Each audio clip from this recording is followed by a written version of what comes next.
Welcome to another episode of our SaaS Story podcast. I am your host, Ash, and this is a show where I interview proven founders and industry experts who share their stories, strategies, and insights to help you build, launch, and grow your SaaS business. In this episode, I talk to Rebecca Leppard, the founder of Upgrading Women. Rebecca, an exceptional entrepreneur who is making a remarkable impact in the tech and consulting world.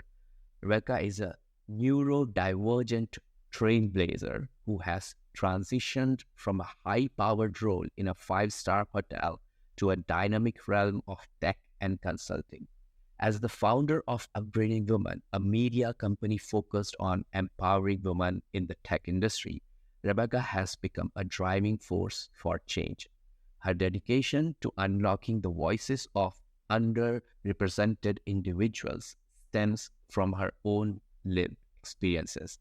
Rebecca's commitment to her community extends beyond her business, as she has taken a pledge to offer pro bono services to make a tangible impact. Join us as we delve into Rebecca's inspiring journey and gain valuable insight from her experiences. So, I hope you enjoy it. Okay, Rebecca, welcome to the show. Thank you for having me. Okay, do you have a favorite quote or something that inspires or motivates you that you can share? Yep. And of course, the quote came from Beyonce, the Queen Bee. She said, "The best revenge is your paper," as in the paper that shows how much your company is valuated, your degree, and so on. So to me, that motivates me whenever I feel discouraged. I'm like, look, I'm trying to prove to the haters that I can do it. Yeah, indeed. And I couldn't agree more on this one, that's the more silent you are and the more your actions are speaking, people are just, bouncing on the sofa. Great stuff. Okay, so tell us about Upgrading Women. What does the service or the consulting service do? Who is it for? And what's the main problem you're helping to solve? Okay, the main problem I'm trying to solve is the fact that female founders barely get funded. Yes or no, right?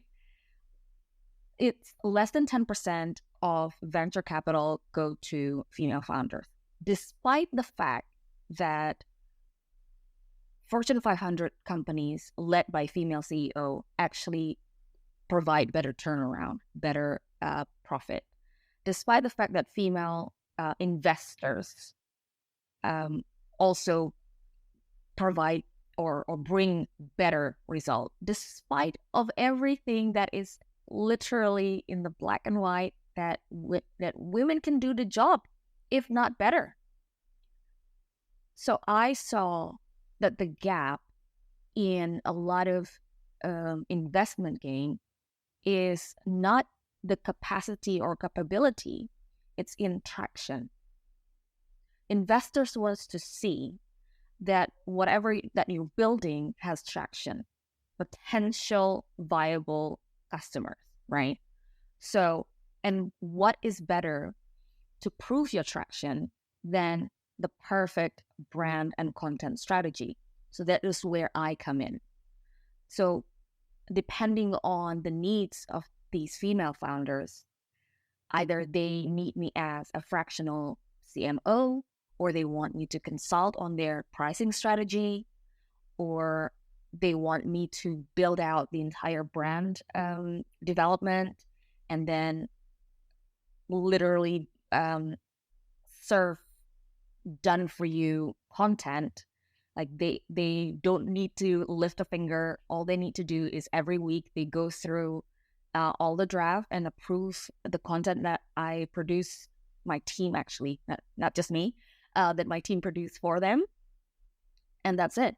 Because I see the problem not only that we need to provide metrics to potential investors that what we're building has traction, but also the confidence that female founders sometimes lacking.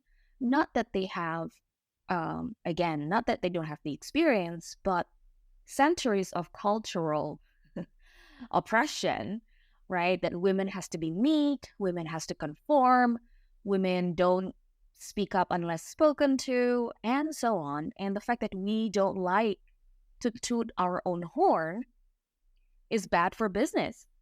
And at the same time, it is easier for us.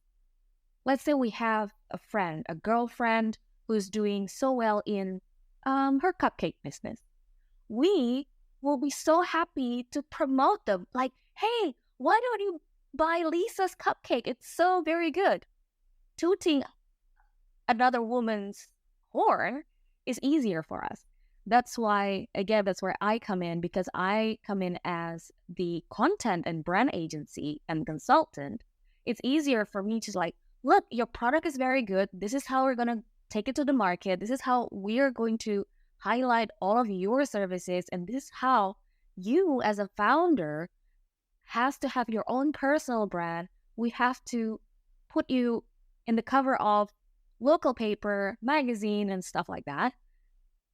And for all of these female founders to come out of her shell, and eventually these potential investors will actually take a second, give them the time of day to and money to these female founders.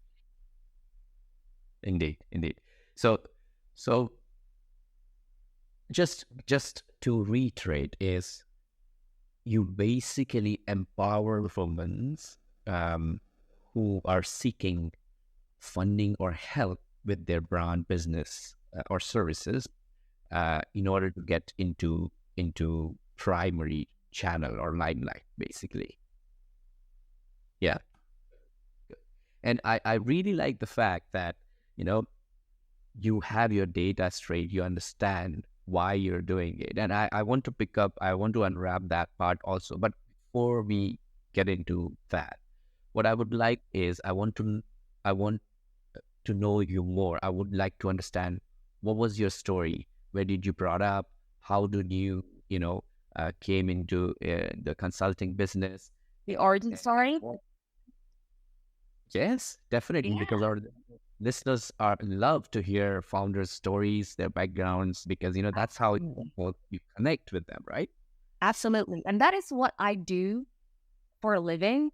I dig up founder stories out of my clients and I tell them to the world, because even though we feel like, oh, nobody wants to know that, but actually people want to know. People want to know if they like you, share the same value, and if they can relate. So here goes.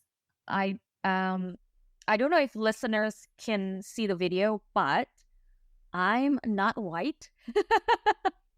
That's the first thing about me. I'm Indonesian. I moved to England 3 years ago, and I spent the first year without a working visa. Because of the pandemic, everything was shut down, and I had a very, very, bad depression and inferiority complex. It's not imposter syndrome, because I know I'm not a fraud. I know I can do this job, etc. But I have this inferiority complex because I didn't come from the Western country. I did not graduate from any Ivy League school, and English is not my first language. I'm not tall and lean, and everything that I'm not, it's played in front of me, because every day, all I see is successful founders or successful bosses in social media, right? And of course, in the pandemic, you have nothing else to do but scrolling all over social media, giving yourself a FOMO. And until one day, I was called for like the final interview to be the public relations at a 5-star hotel in London. a job that I had been doing for 9 years. So I knew I could do the job, only for me to be rejected on the spot because, first of all, they didn't ask. So I volunteered the information because I said I have 3 children. And he said to me, oh, I'm not sure you can handle the pressure, Rebecca. You have to commute from Southampton to London. You have 3 young children under the age of 10. You're still breastfeeding, everything. So I'm like, oh my God, already I'm insecure. And you have to do that, you know, William Hayes. kill down. And I'm like, this is the first world country. I thought everyone is woke in this side of the world. And that gave me a real insight, a real experience that, oh my God, discrimination is still very much prevalent in London, in a 5-star establishment. And then I thought, okay, if I experience this, so many other women must have as well. So I did my research. And that's how I came up with Upgrading Women. And even when I started talking about calling my company Upgrading Women, I got haters as well, saying like, Rebecca, why are you upgrading women? Are you giving women plastic surgeries? No. Why do you think the only upgrade women need is our physical appearance? And and even if women want to do plastic surgery, if it makes her feel happy and more confident and make her smile more, I'm all for it. No judgment. For everyone, even if Right. or a woman or non-binary or a man or anybody who identify whatever they want to, it's their own business. Exactly. So so there's a lot of pushback.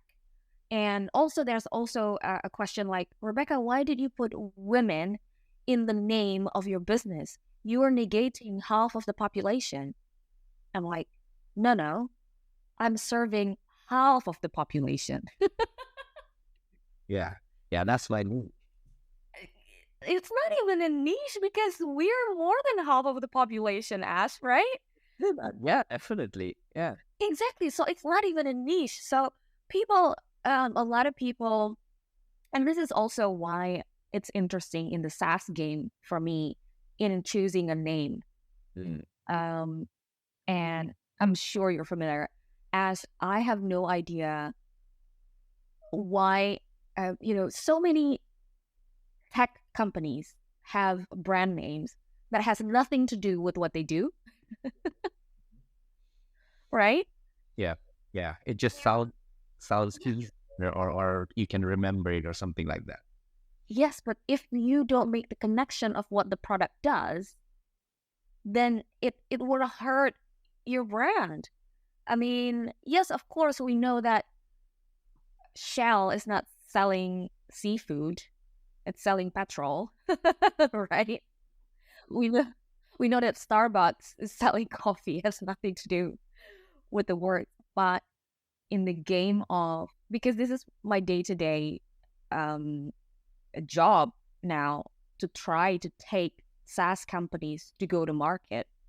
And I think we have to now become more and more conservative with the lower C in terms of naming our brands, because it's not going to be, unless you are you have a massive amount of money to burn just for people to connect the name with your product, then may as well, call a spade a spade. It's better for SEO anyway. Yeah. Definitely. I totally agree with that. Okay, great. So you face some challenges in terms of, even, for the basic to even settle down, on a basic level. And then you face challenges where, you got discriminated on the basis of just because you have 3 kids. And I totally understand the struggles you might have gone through because of this kind of, behavior in the hospitality industry. And am I correct? It is hospitality, It right? was hospitality industry, but at the same time, any industry, you would not ask or even comment the same comment if it was a man with 3 children. Mm, mm. Yeah, because people just assume that if the man has 3 kids, then there is a woman in his life who's taking care of the kids, There's somebody which else. yeah, or somebody else, you know. Yeah. Um, yeah, and I understand that. Okay, so let's pick from there. So you had the epiphany. So when you had this epiphany, did you look into the market where there are other products or services? What was going on at that time, and Mm. what did you see your research that encouraged you to move ahead with the journey of upgrading women? Okay. I'm going to offend a lot of people when I say this. So, coming from Asia, where tech and design is adopted very early on, like if you make it big in Asia as a SaaS product, you've made it, right?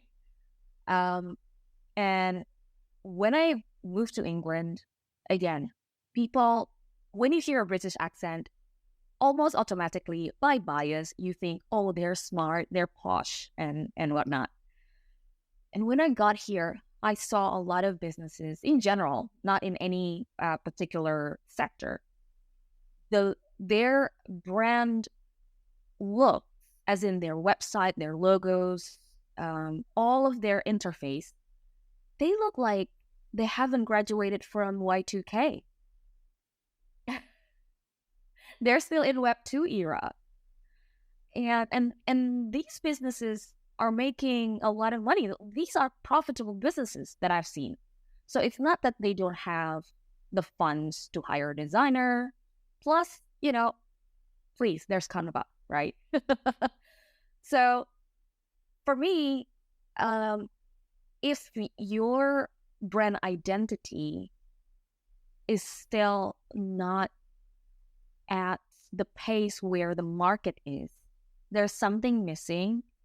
And even if you are winning at the moment, you have to be ready for a new player to come and take over and actually dominate your sector. And in this day and age, in the Web3 era, there's nothing more important than brand. And we all agree, right? You can have the exact same function.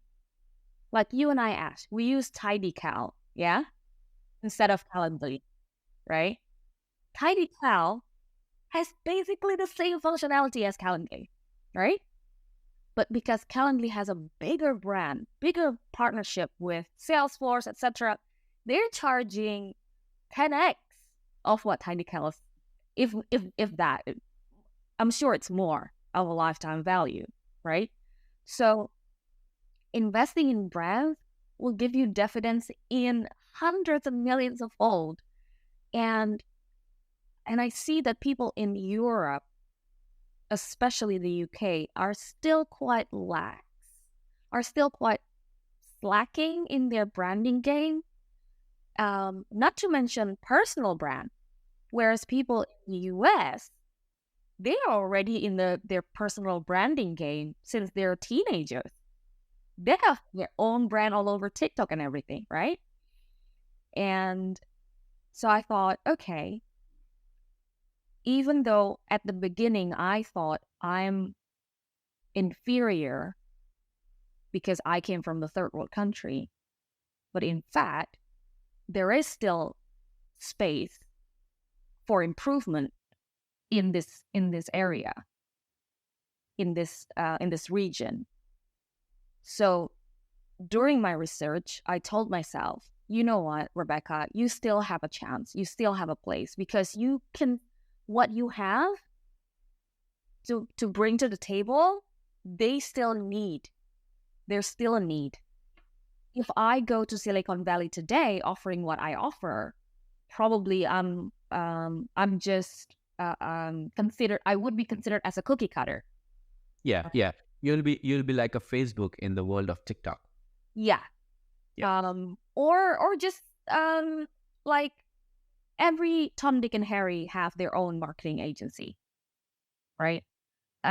There's no like super AI technology that I'm providing. What I provide is old school empathy. I Every time I serve my client, I never skip the part where I spend a whole month studying the empathy map of their users and their competitors and the competitors' users. A lot of potential clients who don't get it, who don't get the quote unquote old school marketing game, think that, Rebecca, why can't you produce content for me since the get go, since month one? No, I want to really know who you are, who you're serving, the pain that you're trying to kill for your customers, and how I'm going to describe those pain and the killer, the painkiller, right? So I'm not gonna just jump in and spray and pray. And that's a lot of I see a lot of smaller or newer or younger player in the branding game doing that because and this is the what I've seen, a lot of especially Gen Z, because they are native to social media and they use it on a day-to-day basis, they think, oh, I've done social media, I personally have a gazillion followers, I can do that for brands and for companies. But that's of course a different game, right? You're trying to sell something here for that company, because for your own personal Instagram, you get likes. But for brands, you want them to get actual dollar. You want them to get actual money, not just the likes. That is why there's a disconnect. And that is why I have the confidence to, you know what, even though I'm not from around here, even though I don't have a Ivy League degree, and even though I'm an older millennial, I know that what I have is still something that is missing in the market.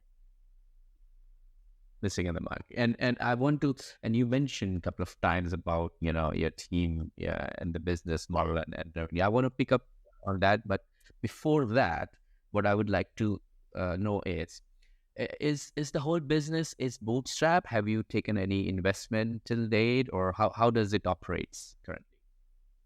My business is bootstrapped. The only external funding that we have was that I was awarded a grant by the Portsmouth City Council. Thank you very much. So I applied for the grant exactly a year ago. And exactly August 2022 that I was announced as one of their grantees, as one of the promising startup based out of Portsmouth. Mm-hmm. That's really good. That's really good. Congratulations. So tell me how does Upgrading Women differentiate the services of what you guys offer when competing against the likes of Upgrading? Yeah, Because that will differentiate the whole, as you defined that your brand from a service perspective. you would be surprised with my answer. You know, the key to a happy life is a happy wife. The key to cool creative marketing is to have cool creative marketers who are happy with their job. So my job as a leader is to make my team members' everyday life happy. I am Chief Happiness Officer, honestly. Aha. Yes. Oh. Exactly. So we use technology to, our team is global. I have a team member sitting in Paris right now. I have team members in Asia as well. And obviously we have different time zones. And on top of different time zones, we have different working style. Some are night owls, etc. Some have parent responsibilities. Some are single moms. Oh, I hire exclusively women as well. And every day they check in. Not only that they check in saying that, oh, I'm doing this LinkedIn, I'm doing that newsletter, or I'm doing SEO blog for this client, but they also check in using another app called Amber, also female founded, by the way. So every day they put in like how well they slept last night, what their mood is today, if there's anything that their team can help with, like in particular, like, oh, I need a backup on this graphic design, please, because I cannot do this so-and-so animation, for example. So we create, and all of us are strangers, right? We're colleagues, but we started as strangers. And now we would know, like, when the other team member is having a period, for example, because of course our hormones govern our mood, right? And if one is at a brink of a burnout, I'm like, hey, we have unlimited personal leave. Take a day off. It's an order. So that's the key differentiating point is in my team. Anyone can have access to the actual software, Photoshop, Canva, what have you, right? And anyone can go to any courses, have any certification. But if you work in the team that you love, the output of your work will be head and shoulder above your peers. So basically, your core difference of your agency or your service is your team is happy and they're happy what they're doing. That makes their work more comparatively more I guess impactful for the businesses they're serving. Like, you produce, and they're paid twice the minimum salary. There you go. That's also making them happy. Well, but you know as well that money cannot buy happiness, right? But at the same time, I vote with my money. I'm like, okay, you need to be taken care of. That's the whole point of money, right? If you're taken care of, you're not worried about rent. You're not worried that your data plan is going to run over, If everything is taken care of and your boss is not giving you stress, your colleague is supportive, everyone has a good sense of humor, it doesn't feel like work. You're just being paid to be using your talent. Your talent is in writing, you copyright for me. Your talent is in drawing, you become my illustrator. And today, just after this podcast, I'm gonna interview another lady to be my paid ads specialist. And it's all come naturally for us to just, okay, we need another colleague. Let's bring in another colleague. Is there a chance you hire a male podcast interviewer? I have to say, the only way for a male to get hired is nepotism. So I would probably hire my son to to record me. Or I do hire for free my husband to proofread my newsletter. So those are my male allies. Great stuff. I'm really enjoying it. So you mentioned a couple of times. So could you give us a sense of the size of the business? Where are you in terms of revenue, number of customers, and also about the size of the team? We are a team of 8, soon to be 9. And we have now because we have, like SaaS, we have individual package and we have enterprise package. Now we are sitting at 5 individual packages and 2 enterprise clients. I'm not going to disclose the revenue because what I'm going to disclose is my profit. At the moment, the profit is 0. Not negative, but 0, because I reinvest everything into the business. I would happily pay new software to make my team members' job easier. It's against a lot of bosses, the way they think, like, why is it my job to make your job easier, right? But for me, it's like, okay, you tell me what software you need, what app you need to do your job better and faster, and I'll pay for it.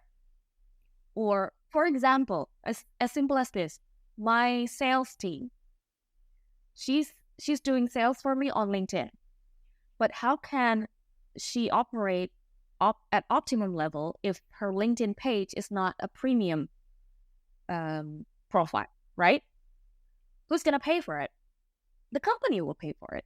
And I would implore for every company out there whose sales and marketing and whoever that could be their brand ambassador, their employees who are active on LinkedIn, pay for their LinkedIn subscription, because if they're doing well, if they are seen as the thought leader on a social platform, it is your company name that also has that will get the shine, get the spotlight as well, right?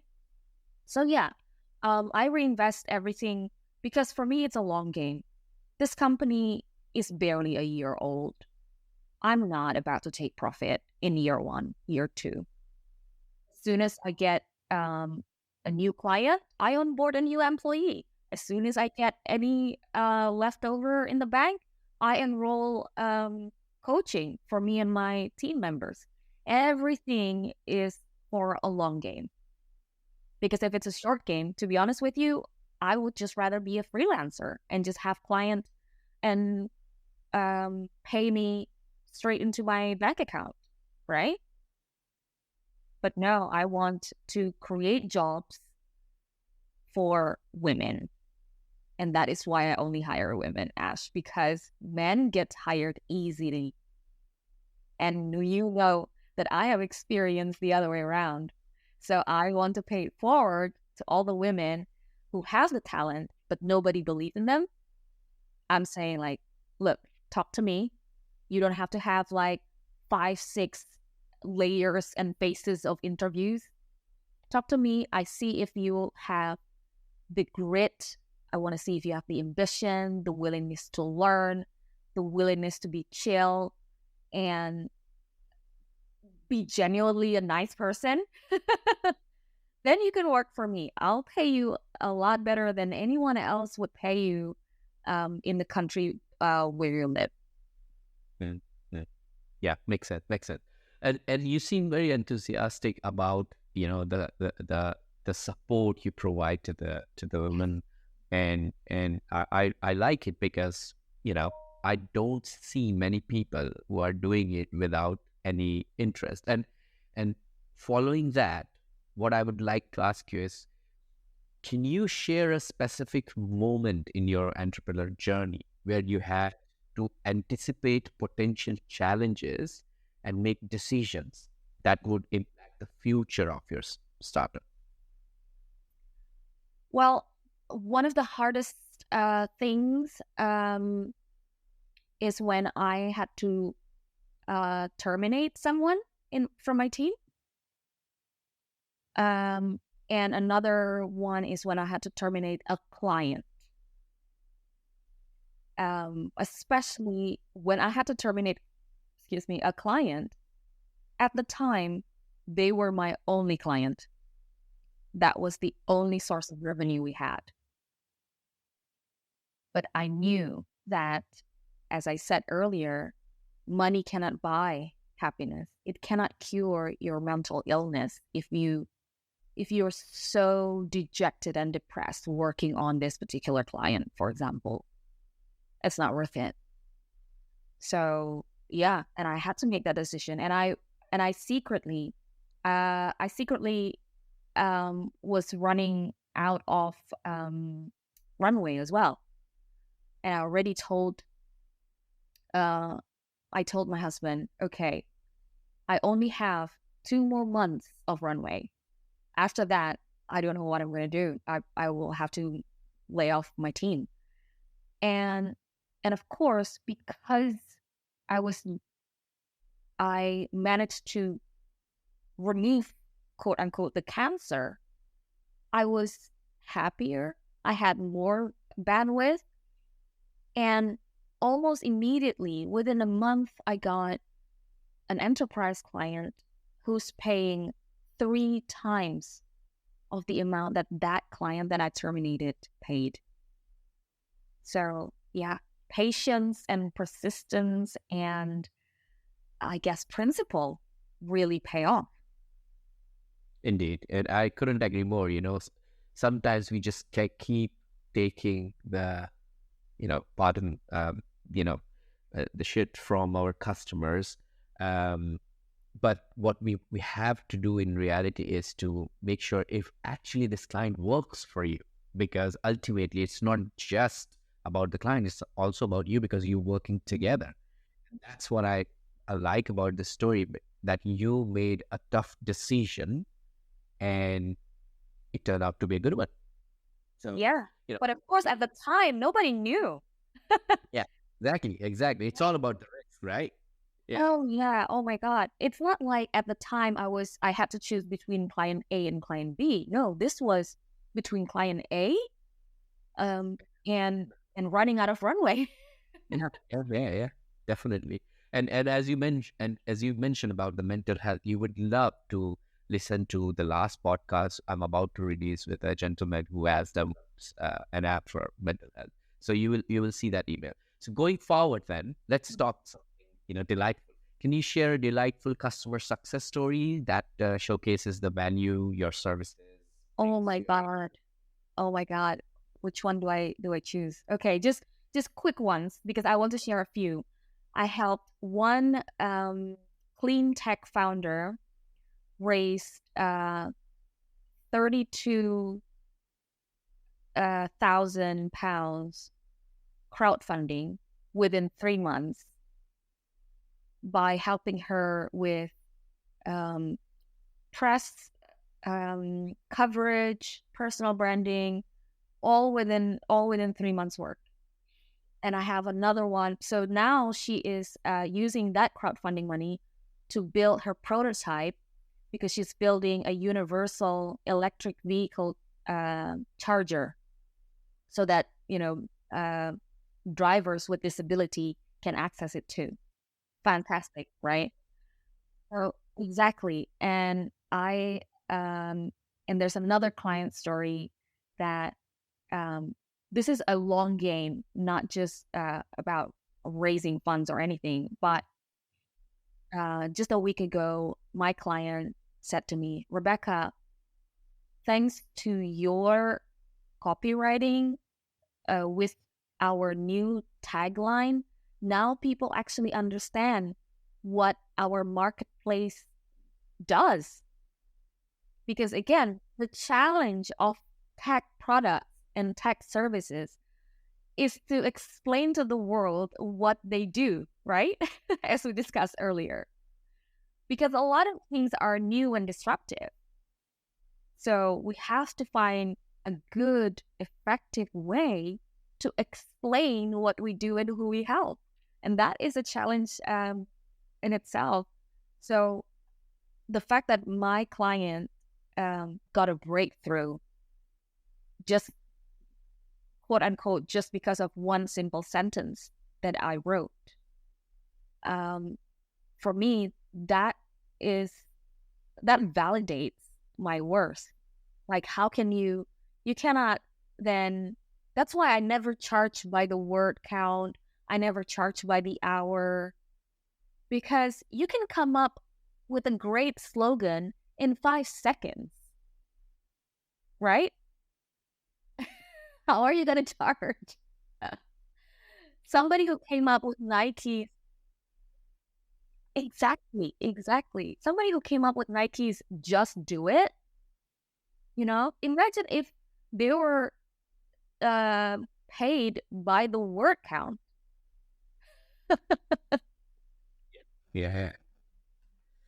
Great. So as we are heading towards the end, before we start and go into our lightning round, what I would like to know is, throughout your journey and experience, there must have been valuable lessons learned. And, if you don't mind sharing, could you reflect on your experiences that us about a mistake or a setback that you encountered along the way that you now consider maybe not a regret, but a lesson learned, Yeah. and based on that, additionally, what advice could you give our listeners based on that experience? Oh, I used to think perfection is what we should strive for. Yeah. And what a mistake it was. And I think because I was brought up in an analog world, whereas once something is printed, it's printed, right? But now, not only in the digital world, but in cloud. And the lesson learned for me is like, I have now, if I'm honest with you, I have 1,000 sheets of unused and unusable brochure. Yeah. So I wasted money printing that, because now the speed is the one that matters. The speed where you make decision, the speed where you pivot your business when necessary, the speed where you change tactics, you change pricing. So I remember I was sitting for days to make such perfection so that I can print the brochures. And now that brochure is basically recycled material. Has no It's need. just nothing. So now I learned that, you know what? Now we have cloud. We're even more than just digital. We have cloud computing. If I'm writing a proposal today, because all of our proposals at Upgrading Women is web-based. So we send out an actual, microsite for every potential client. So even if I send it right now, and in 5 minutes, I realize that there's a typo, I can still fix it, right? But that means at the same time, I also don't have to meditate before I send out a proposal. Whereas all of my competitors would be churning out proposals left, right, and center, because speed is a factor in this game. So done is better than perfect. That is the lesson. Perfect. I love that lesson. A lot of founders we have in our community, they just procrastinate on the fact that, I want to make my product perfect, pixel perfect, to be honest. And they just kept delaying it, and then it just never happened. Whereas if you launch it, lots of bugs, people will still say, there is a product, it has a lot of bugs, but you can always fix It's in it. beta. We're always going to be in beta. Yeah. If you think that we are always going to be in beta, you know that you're not chasing for the alpha. You're just always going to be on beta. It's an iterative process. That's the thing. That's the beauty of being in Web3. Because again, before, when you want to publish anything, it has to be proofread 3 times over, because there's no edit function in newspaper. Right? Yeah. Great stuff. So, okay, we should wrap up now. So we are going into the lightning round. So I've got 6 quick fire questions for you. Yeah. So, try to answer them as quickly as you can. Okay, you ready? Yeah. All right. What's one of the best piece of business advice you have received? That nobody is really actually a competition. Perfect. What book would you recommend to our audience, and why? Oh, read Indra Nooyi's memoir. It's called My Life in Full. The reason is because she is a woman, a Gen X from India, and she became the CEO and chairwoman of PepsiCo. And now she's sitting at the board of directors of Amazon. You have a thing or two to learn from her. Yeah, I've heard about it. I have to add this book into my reading list. Mm-hmm. What's one attribute or characteristics in your mind of a successful founder? Resilience and sense of humor. Oh yeah, you need that too, isn't it? Those two will be in your survival kit. Yeah, perfect. Okay, what's your favorite personal productivity tool or habit? I use ClickUp and Slack. So those two, that's my religion of choice. Perfect. What's a new or a crazy business idea you would love to pursue if you had the time? It's not new. It's not so it's in the pipeline. I'm going to build a virtual assistant agency because there's so many new entrepreneurs that is in the brink of a burnout and at the same time don't have the budget or the HR capacity to hire yet. The bridge in that gap is virtual assistants. And because I know how to select, train, and retain people, I think I can be a very good fairy godmother to a lot of emerging VAs in the world. And this is also very good for, again, the female workforce, remote digital nomad workforce. So this is a perfect win-win-win situation for everyone. So that is my 2024 plan, is to launch a virtual agency, virtual assistant agency. So stay tuned. Perfect. And last but not least, what's an interesting or fun fact about you that most people don't know? I cannot draw and I cannot sing. I'm a very creative person. I'm highly creative. I cannot draw and I cannot sing.